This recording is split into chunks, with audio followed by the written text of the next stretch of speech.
ថ្ងៃនេះដែរមករំលឹកស្នាដៃកាលពី20ឆ្នាំមុនចាត្រីបឹងតកួនមានត្រីបឹងកឆែតទេប្រវត្តិសាស្ត្រមានកឆែតហើយណាមួយ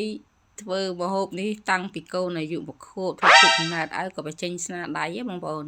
ឥឡូវកូនដល់21ឆ្នាំហើយតែបានធ្វើម្ដងទៀតយីម្នាយហើយក៏យូរម្លេះក៏បានហូបហ្នឹង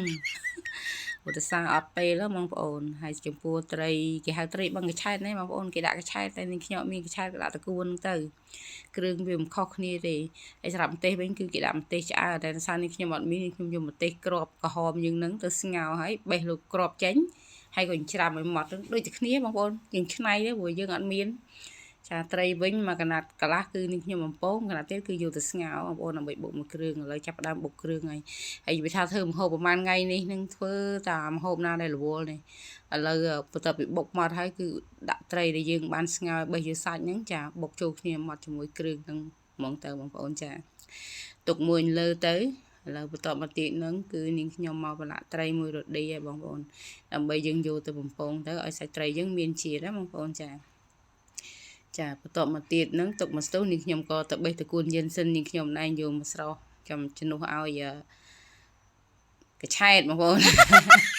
ឥឡូវហ្នឹងមកដាក់អំពងត្រីហើយបន្ទាប់ពីត្រីឆ្អិនអស់ហើយហ្នឹងមកការ៉េម្ទេសនេះម្ដងចាមានអីក្រហមដូចគ្នាដែរតាចាឥឡូវបន្ទាប់ពីលីងម្ទេសអស់ហើយគឺដាក់គ្រឿងនឹងចូលគ្រឿងនេះយើងបុកមួយត្រីហ្នឹងបងប្អូនចាយើងលីងមើលទៅឲ្យសព្វសាច់ឲ្យរៀងឈ្ងុយបើមិនទាន់ឈ្ងុយទេថែមទឹកតិចទៀតងាស់វាទៀតណាបងប្អូនចា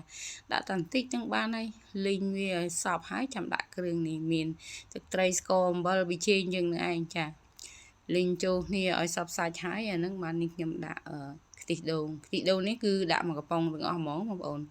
ចាលីងបន្ទាប់ពីលីងរួចហើយយើងភ្លក់មើលទៅបើសិនជាស្ទើរគ្រឿងយើងដាក់គ្រឿងថែមតម្រូវរសជាតិយើងទៅតែនេះខ្ញុំថែមទឹកបន្តិចណាបងប្អូនព្រោះរៀងខាប់ឥឡូវរួចរាល់ហើយអរគុណច្រើនបងប្អូនទាំងអស់គ្នា